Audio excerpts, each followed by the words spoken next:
girasol del amor, tu luz inflama el corazón de México leal.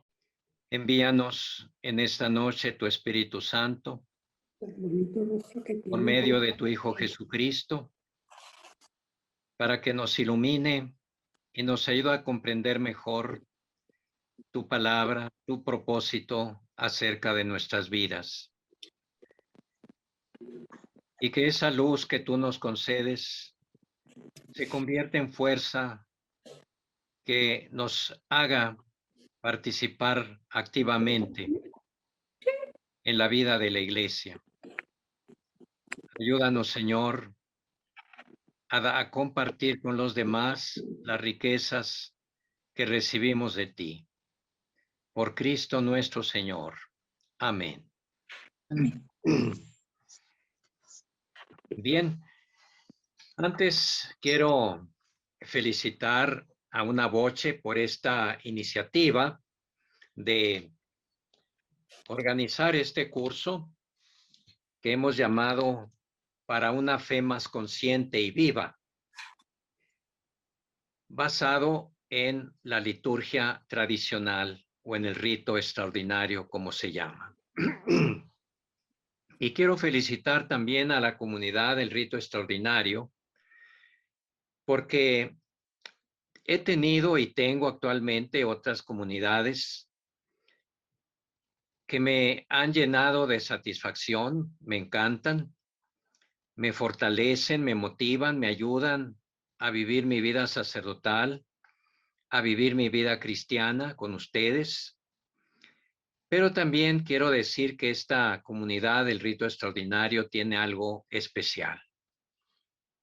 Podríamos decir también algo extraordinario. Una piedad muy especial. Una vivencia muy profunda de la liturgia a través de este rito y concretamente en la misa a través del misal tradicional.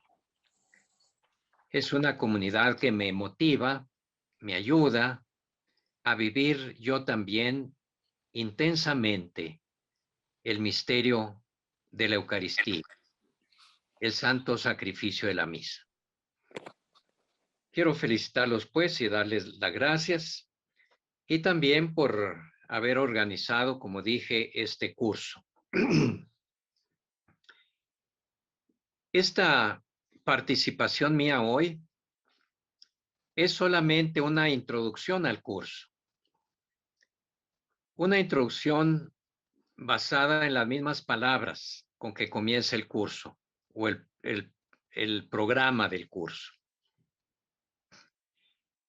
Y luego voy a recorrer rápidamente todos los temas que se van a dar a través del tiempo que dure este curso, diciendo cualquier cosita acerca de él para que ustedes tengan una visión primero sintética del curso y después, con la ayuda de cada conferencista, tendrán una visión más analítica de los temas. El curso se llama, como dije, Para una fe más consciente y viva. Está centrado, pues, en la fe. Pero, ¿qué es la fe? ¿Qué importancia tiene la fe? ¿Por qué la fe debe ser una fe consciente? Y sobre todo, ¿por qué debe ser una fe viva? Nos dice la carta a los Hebreos en 11:1 y 3. La fe es garantía de lo que se espera, la prueba de las realidades que no se ven. Por la fe sabemos que el universo fue formado por la palabra de Dios, de manera que lo que se ve resultase de lo que no aparece. O sea, la fe nos ayuda a ver, y a veces con más claridad que con los ojos, lo que con los ojos no se ve. Sin fe, el hombre vive una parte de la realidad. Tengamos esto en cuenta para pues comprender a nuestros hermanos, a nuestros amigos, a nuestros parientes, muchas veces muy cercanos, que no tienen fe. Viven una vida plena, tal vez en el mejor de los casos, pero plena en la mitad de su vida.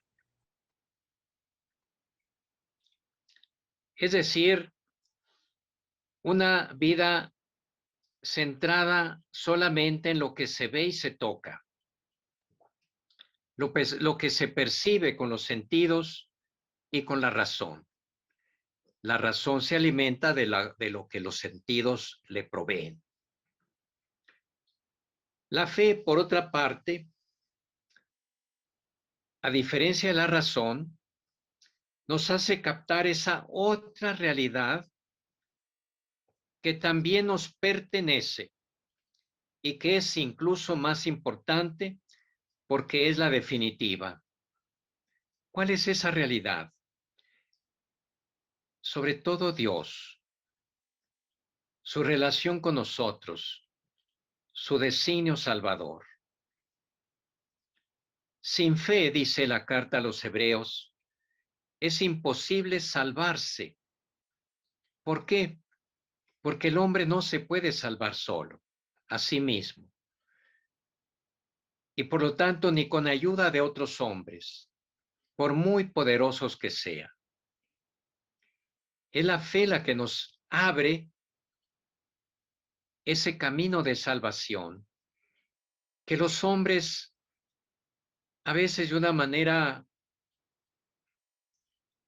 no plenamente consciente buscan. De hecho, las religiones que el hombre se ha inventado no son más que búsqueda, intentos de encontrar ese camino que a nosotros el Señor ya nos ha mostrado abiertamente.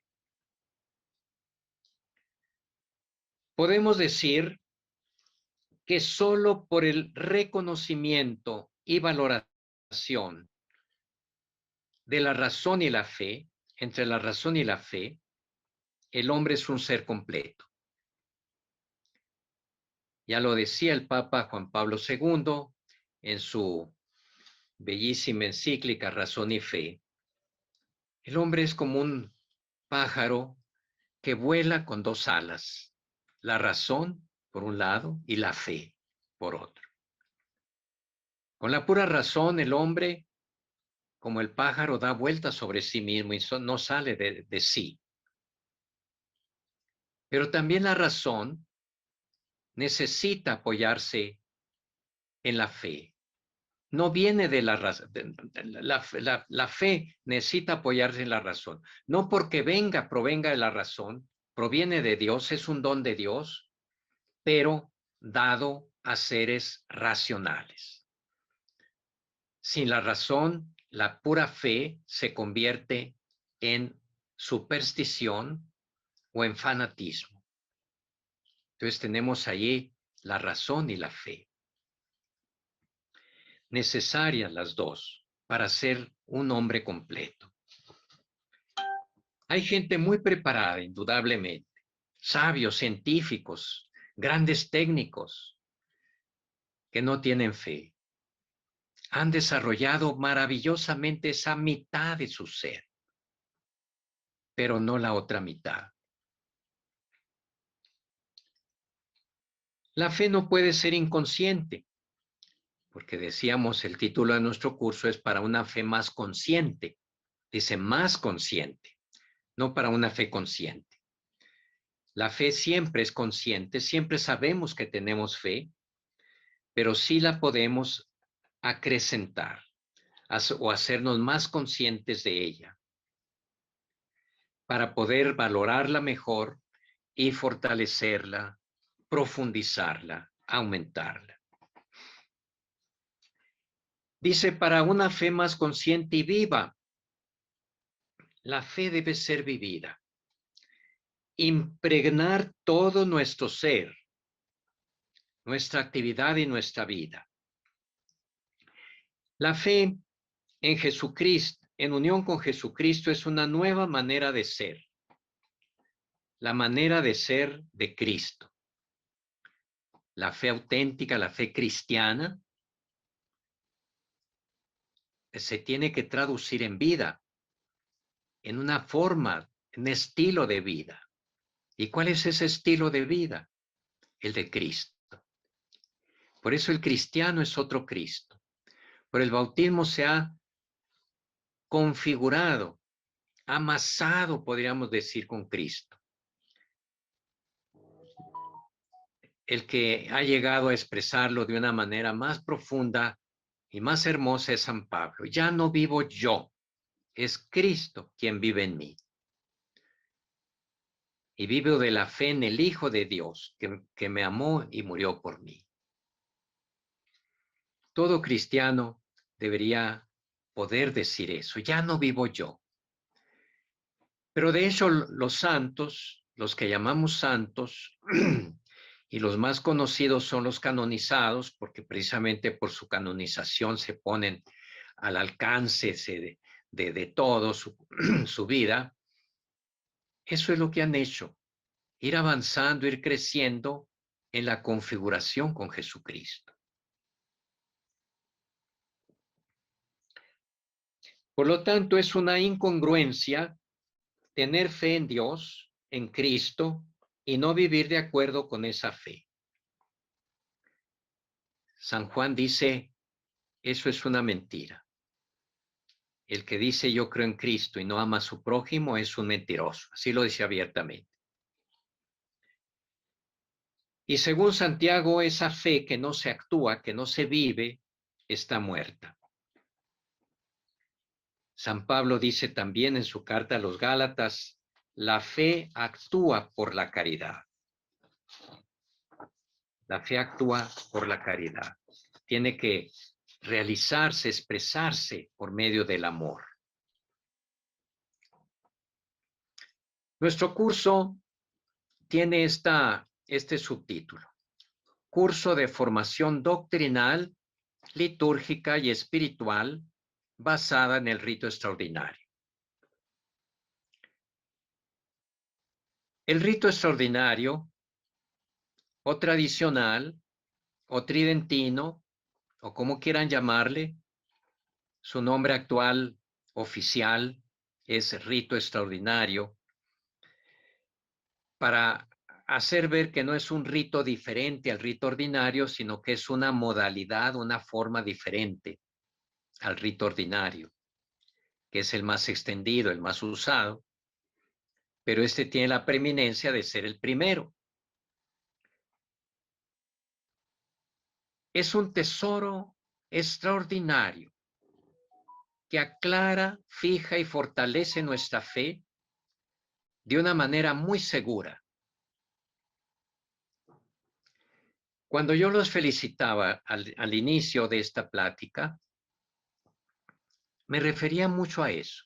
Tenía muy en cuenta esa fe ilustrada, profunda, centrada en lo esencial, en Dios, en Cristo.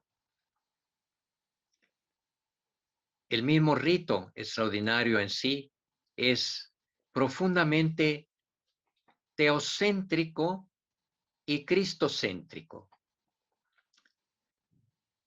Esa es una idea que durante la exposición del curso, por mí o por otros expositores, tendrá que salir con frecuencia.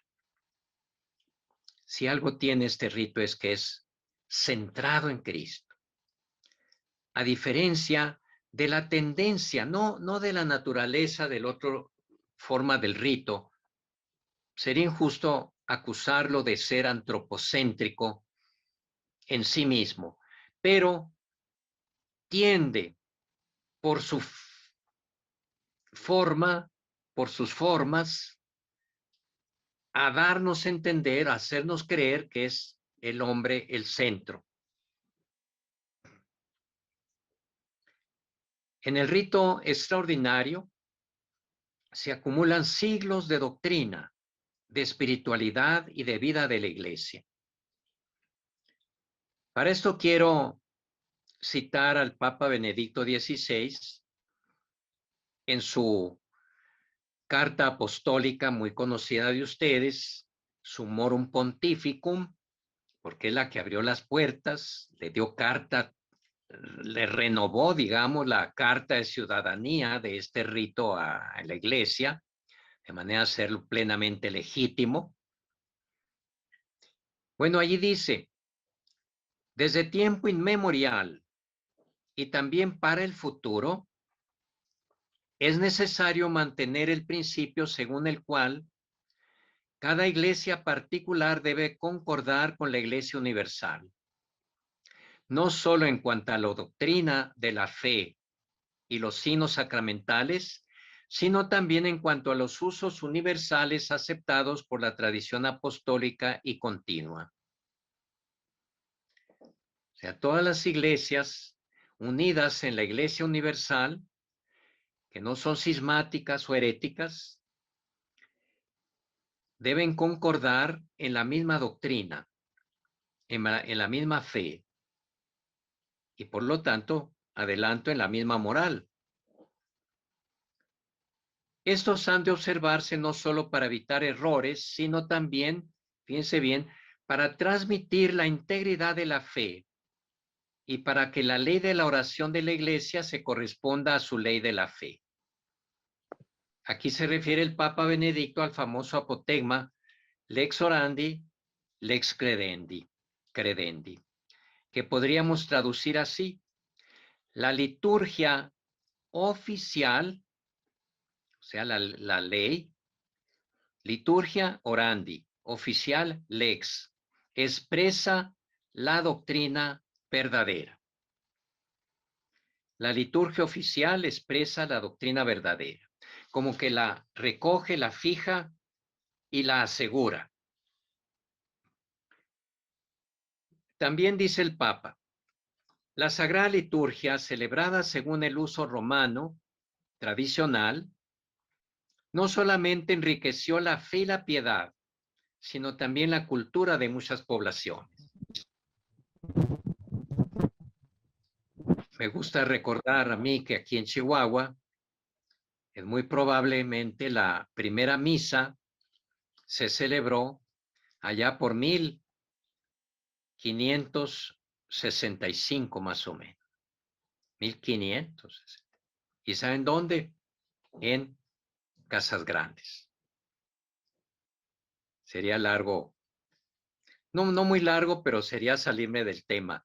Pero es interesante que la primera misa, y fue, fíjense bien, incluso ni siquiera fue la misa tridentina, fue la anterior a la misa tridentina, que era casi igual, Por cierto, hay en YouTube, no sé, habrá una misa en Suecia del siglo XV, que la reprodujeron utilizando misales del siglo XV. Fíjense, la misa de San Pío V es de finales del siglo XVI, después del Concilio de Trento, que terminó en 1563.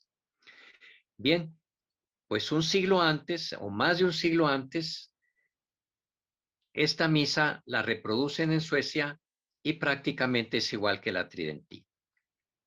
Esa es la misa primera que se celebró aquí. No fue sino mucho después que comenzó a celebrarse con las modificaciones o ajustes que le hizo San Pío V. Por eso dice el Papa Benedicto, la Sagrada Liturgia, celebrada según el rito romano, no solamente enriqueció la fe y la piedad, sino también la cultura de muchas poblaciones.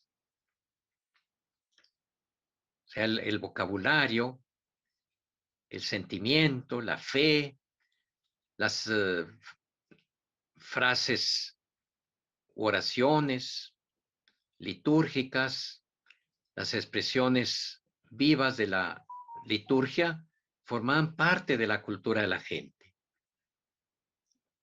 Y ustedes saben que el Evangelio, a medida que va penetrando en un pueblo por primera vez, en un pueblo pagano, a veces muy desarrollado en algunas cosas, pero en otras no, o un pueblo de plano salvaje en en todos los aspectos, lo va civilizando, al grado que van brotando en aquel jardín que era de malas hierbas, flores de santidad. Consta efectivamente que la liturgia latina de la Iglesia en sus varias formas en todos los siglos de la era cristiana, fíjense, ha impulsado en la vida espiritual a numerosos santos y ha reforzado a tantos pueblos en la virtud de la religión y ha fecundado su piedad. De manera que, ¿cómo echar por la borda, así nomás, un tesoro tan maravilloso?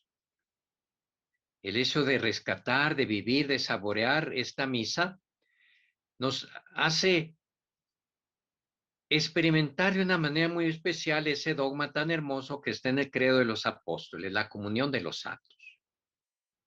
Nos sentimos en comunión con tantos santos que a través de la historia de la Iglesia, a través de los siglos, prácticamente de los 20 siglos, porque tiene su origen, su arranque en el mismo siglo primero, en el siglo segundo de nuestra era.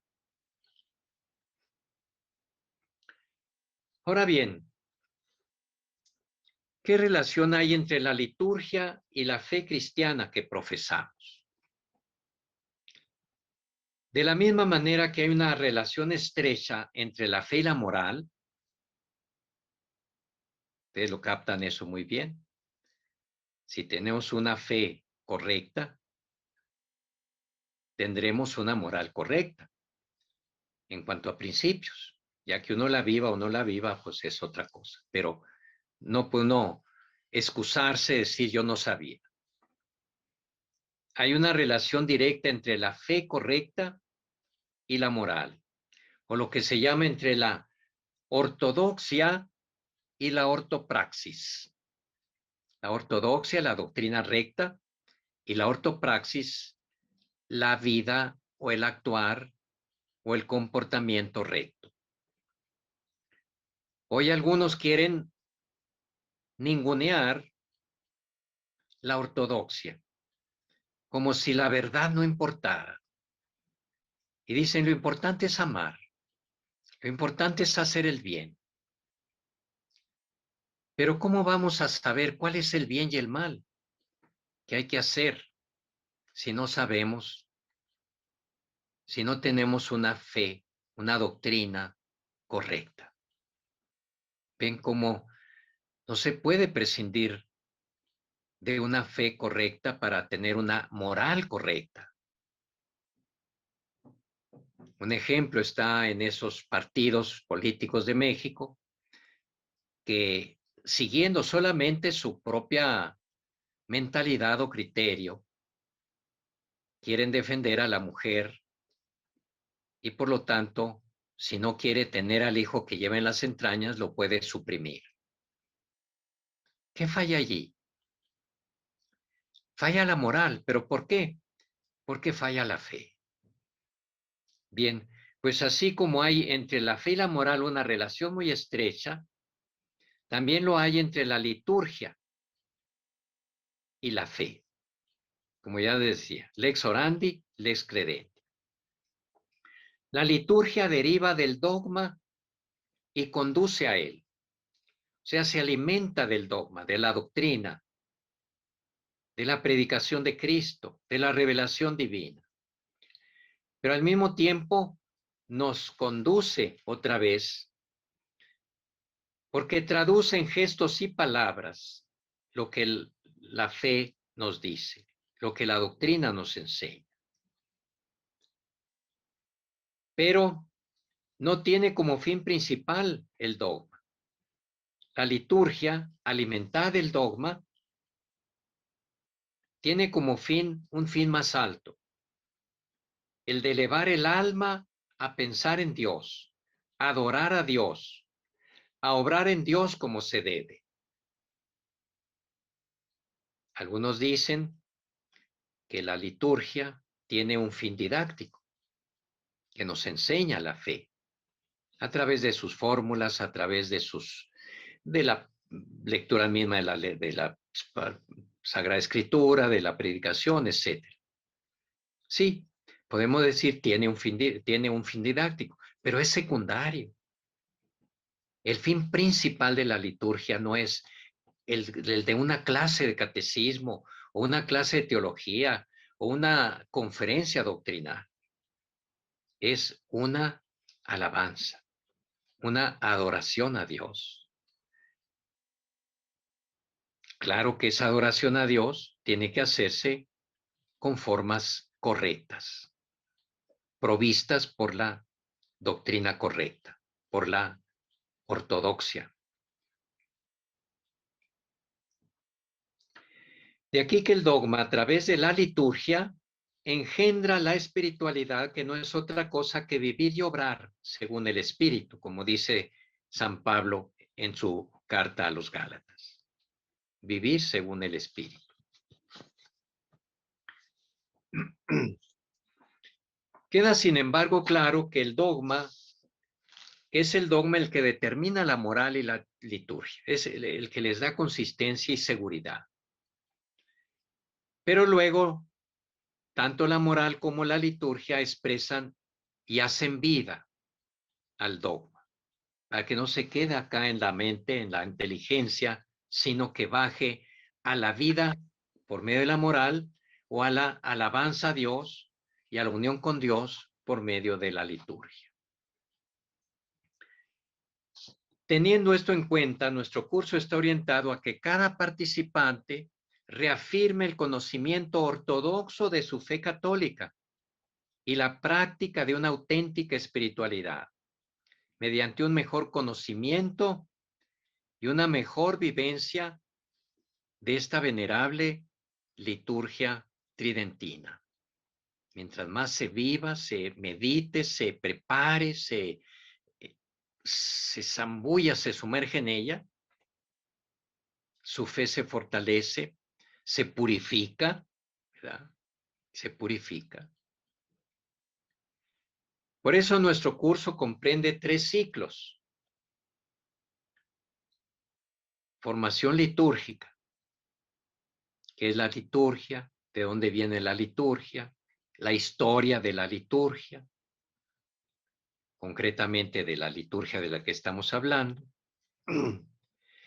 Segundo ciclo, la formación doctrinal, cuáles son las grandes verdades de nuestra fe que la liturgia nos entrega, hacernos conscientes de ella.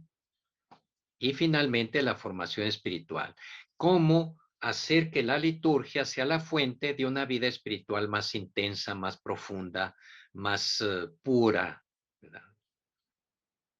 Esos son los 3 ciclos que comprende nuestro curso. Formación litúrgica. Ahorita voy a desgranar un poquito. Formación doctrinal. ¿Cuáles son las grandes verdades de la fe que aparecen en el rito litúrgico de Tridentino? Respecto a cuáles errores actuales que hay en la misma iglesia, el rito tridentino nos ayuda a estar pendientes y estar prevenidos, ¿verdad? Y finalmente una formación espiritual que nos ayude a vivir la vida concreta de cada día, de familia, de trabajo, en el espíritu, como decía. En la formación litúrgica vamos a ver que no hay solamente el rito latino o romano, que decíamos tiene 2 formas. No sé si esas 2 formas es una manera del Papa Benedicto XVI de salvar el rito ordinario, de que es una forma del único mismo rito romano. Pero en fin, hablamos de 2 formas del único rito romano. La forma ordinaria, y la forma extraordinaria. La forma ordinaria ligada al misal propio del nuevo ordo y la misa extraordinaria, el rito es ligada al antiguus ordo o vetus ordo, viejo orden o ordenamiento. En la iglesia, y esto nos ayuda hasta cierto punto a salir de una especie de atolladero que a veces nos podemos encontrar en pensar que el rito romano es el único que hay, por lo tanto, o es el nuevo o es el antiguo. No, simplemente hay más de 20 ritos en la iglesia, divididos en familias, en 4 familias, que no voy a desarrollar aquí porque espero que el que dé este tema lo desarrolle. Eso nos ayuda mucho a ver cómo la liturgia original que Jesús estableció en la última cena se fue traduciendo a través de diferentes culturas en formas diferentes, en expresiones diferentes, en lenguas diferentes. El rito de San Juan Crisóstomo, el rito armenio, el rito maronita, etcétera. Y luego de todos esos ritos vamos a ver el rito romano, que corresponde a nuestra cultura occidental. Nosotros, hispanoamericanos y en general americanos, desde Canadá hasta la Tierra del Fuego, somos, por conquistas y colonizaciones y todo lo que ustedes saben, parte de la cultura occidental. Y la cultura occidental ha sido plasmada, formada, educada por la Iglesia y en gran parte a través del rito litúrgico. Entonces vamos a ver cómo se formó el rito litúrgico romano, cuáles son su evolución a través del tiempo, cómo el Concilio de Trento de 1545 a 63 más o menos por ahí, pues duró muchos años, pidió que se revisara porque siempre se van metiendo adherencias y cosas que hay que purificar, y eso lo hizo San Pío V, un papa después del Concilio de Trento, y codificó nuevamente el misal del rito romano. Pero le hizo algunos ajustes. Lo que se dice ahora del rito nuevo es que no son ajustes, prácticamente es otro rito. Se inventó otro rito. Aquí no voy a decir si es mejor o peor, bueno o malo, no. Es más bien da la impresión que es otro rito. Características y valores del rito extraordinario, del rito tridentino. ¿Cuáles son sus características? Podríamos avanzar ya algunas, por ejemplo, la solemnidad, que se pierde bastante en el rito nuevo. No debería ser, pero no sé por qué se pierde. La solemnidad, la sacralidad, tal vez porque el latín lo obliga al sacerdote a ceñirse al rito y no le dan aires de inventor y comienza a decir cosas por su cuenta, no sé. Todo eso habría que ser. Por cierto, sería interesante que después de cada tema que exprese cada conferencista, hubiera un rato de discusión, ¿verdad? De opiniones y de preguntas, pero no solo con él, sino entre todos. Si yo puedo estar presente en cada una de ellas, estaré también para meter mi cuchara, pero lo importante es que no se convierta usted solo en oyente, sino que expuesto el tema, se haga un debate. Luego viene el tema de la restauración de la liturgia propuesta por el Concilio Vaticano II y sus antecedentes. Más que restauración, su reforma o reestructuración, o como les dije ahorita, más bien parece que se inventó otro rito, que tiene también sus ventajas, ¿eh? Una cosa que yo quisiera que evitáramos, los que amamos el rito extraordinario, es una actitud cerrada. De hecho, yo creo que muchos de ustedes, cuando asisten a una misa de rito ordinario, muy bien celebrada, con unción, con devoción, con obediencia al misal, les gusta, la vive. Algo le falló. Habría que ver qué le falló para corregirlo. ¿Por qué la misa extraordinaria tiene más unción, más solemnidad, más sacralidad, más cristocentrismo? Y la otra nos da la impresión de que es más antropocéntrica. Otro punto, evolución de la restauración litúrgica después del concilio. ¿Qué puede rescatar como valor el rito ordinario, el nuevo, del antiguo? ¿Y qué el antiguo puede aprender del nuevo? Y aquí voy a mencionar a Benedicto XVI, que era, no más que el tiempo no le alcanzó, agarró la estafeta ya muy tarde, muy cansado, muy viejo, pero su idea es una reforma de la reforma. La reforma litúrgica del Concilio Vaticano II, según él, necesitaba una reforma para recuperar muchos valores que se perdieron del rito antiguo.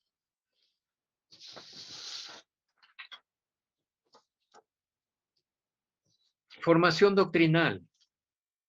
Esto es muy importante. Errores que hoy amenazan más la fe de los católicos y que el rito extraordinario nos blinda más contra esos errores. Por ejemplo, el relativismo, el secularismo. Este es un tema muy interesante y muy profundo.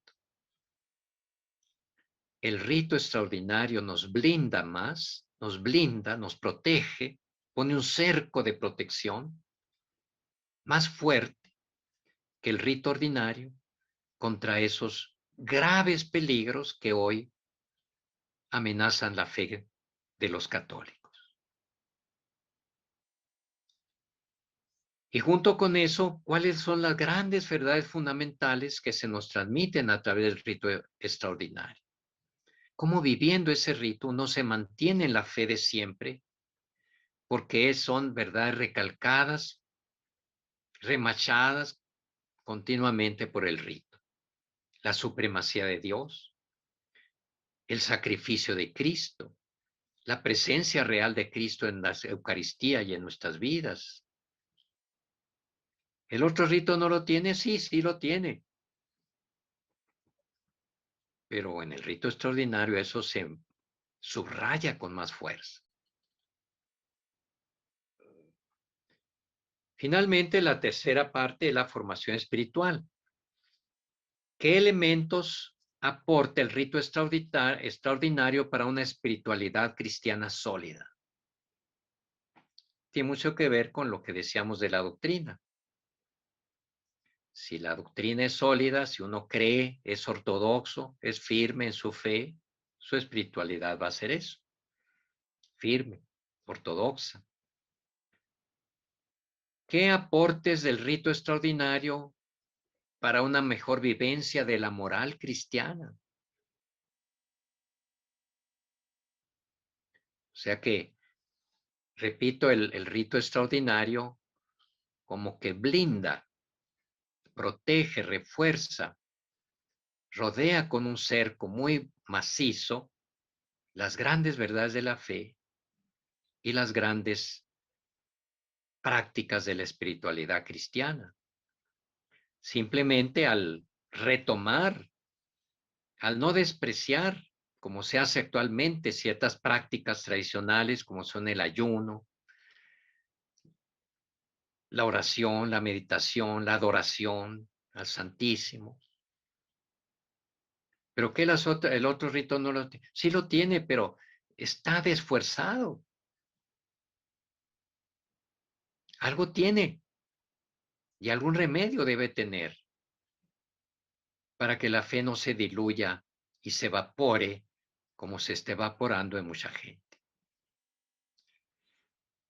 Esa es la presentación. Por eso les decía que enuncié simplemente los grandes temas que comprende este curso y cada tema pues será tomado por algún conferencista diferente, un sacerdote de aquí, un sacerdote de fuera, de la fraternidad San Pedro o diocesano de no sé dónde, pero también por un laico.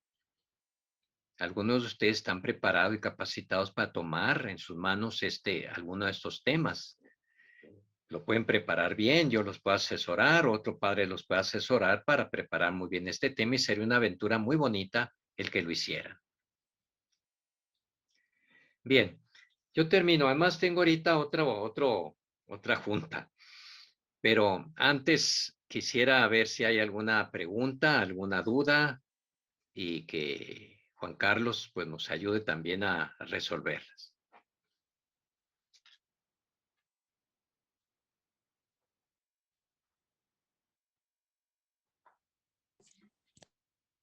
Bueno, pues, no, padre, se me hace que ahorita mejor usted. Pero igual hay una función ahí en el Zoom que es levantar la mano. Si alguien tiene una duda o algo que le quisiera preguntar al padre, o inclusive una aportación extra, pues puede levantar la mano y yo le doy, y ya le doy yo la palabra.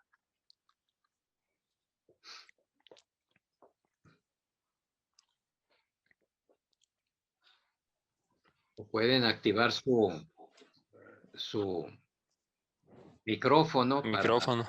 para decir, al que quiera pedir la palabra, simplemente la pide de viva voz.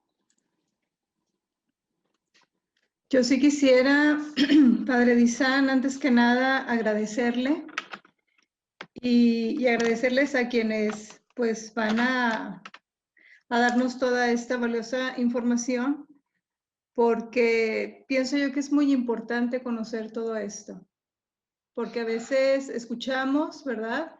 y quizás participamos, pero no entendemos, y hablo de manera personal.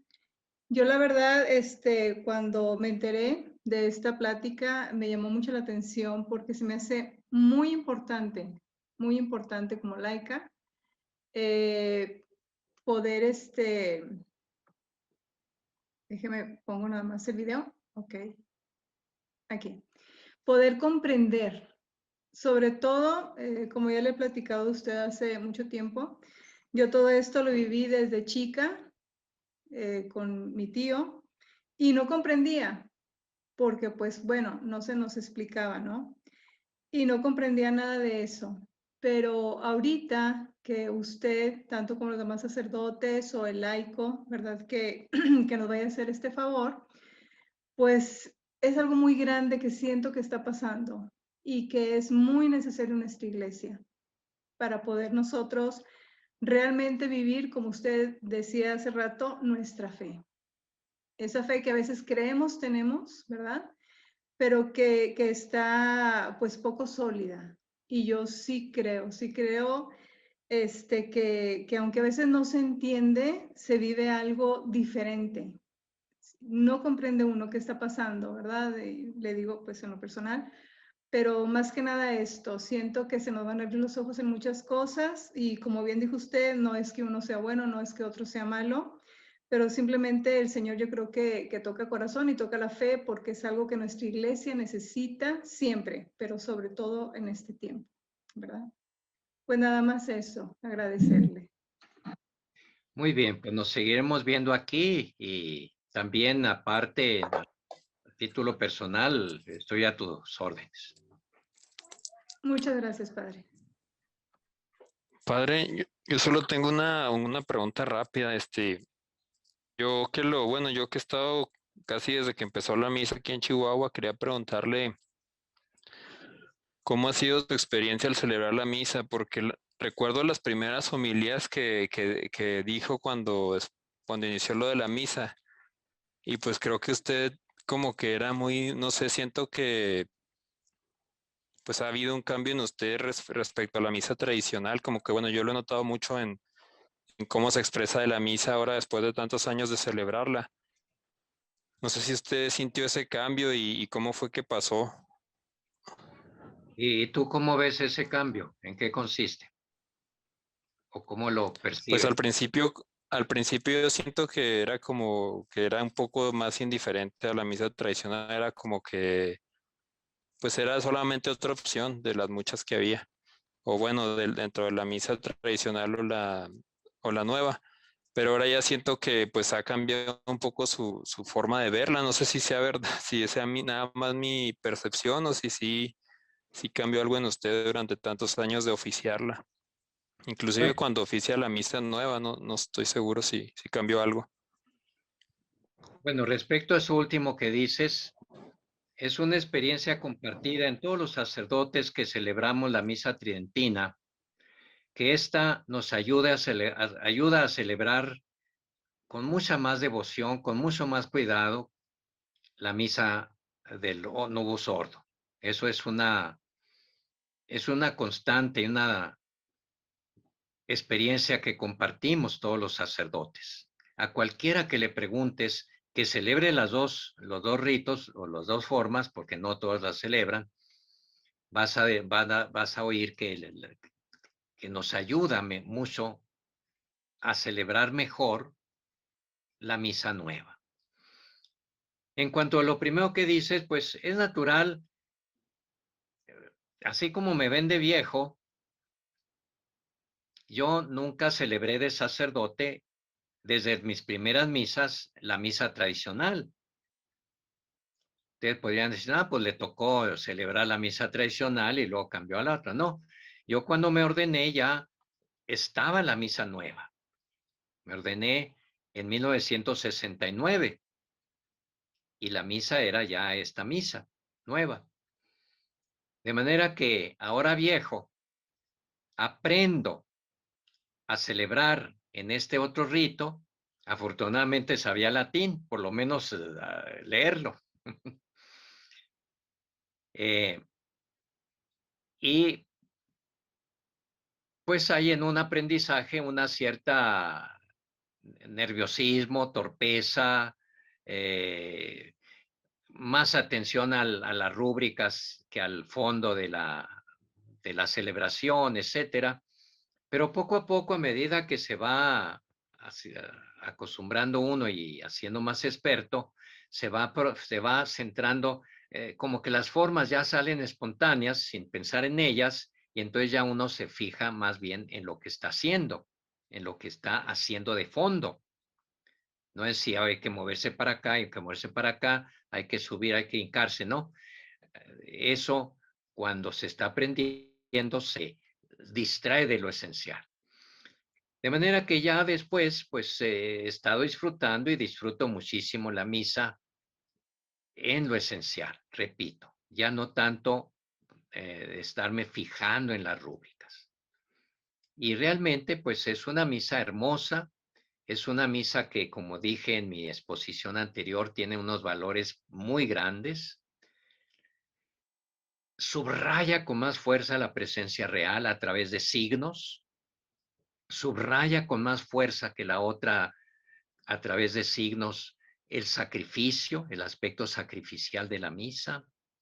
Y todo eso tiene que herirlo aún, tiene que impactarlo aún. ¿Ves?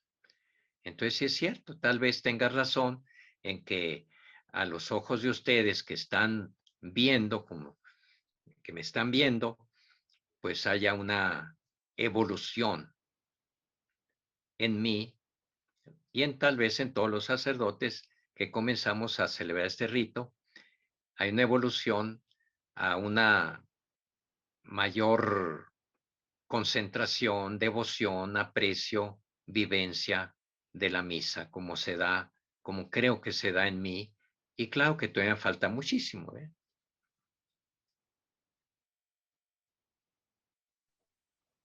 Bueno, gracias por compartir, padre. Pues si ya no hay más preguntas, no sé si ya quisiera hacer una oración para terminar, padre, o qué sé. Bien. Señor, te pedimos que nos bendigas a todos nosotros que estamos iniciando este curso en base al rito extraordinario que tú inspiraste en los orígenes de la Iglesia romana y que ha permanecido vivo a través de los siglos hasta nosotros. Gracias, Señor, ayúdanos a aprender, a asumir los valores que tú nos quieres entregar a través de este maravilloso rito tridentino y que nuestra vida proyecte los valores espirituales que aprendemos en ella. Con humildad, con sencillez, sin creernos jamás los mejores, porque todo es una gracia tuya. No se debe a nosotros. No tenemos de qué jactarnos. Si nos has llamado, si nos has interesado en esta misa, es por tu gracia, por tu decisión divina y no porque nosotros lo merezcamos. Gracias, Señor, y ayúdanos. Amén. Amén. Bueno, pues muchas gracias, padre, por dedicarnos este tiempo. La verdad es que pues fue muy, pues para mí me ayudó mucho a comprender más cosas y a sentir más aprecio por la misa y pues pues ahí les estaremos avisando de la siguiente plática para que todos puedan acompañarnos y esperemos pues, que cada vez seamos más y pues sigamos aquí enriqueciéndonos. Muchas gracias, padre, y gracias a todos. Que Dios los bendiga y pasen buenas noches. Buenas noches. La Virgen María es nuestra protectora, nuestra gran Señora, no hay nada que temer. Vence al mundo, demonio y carne, guerra, guerra contra Lucifer.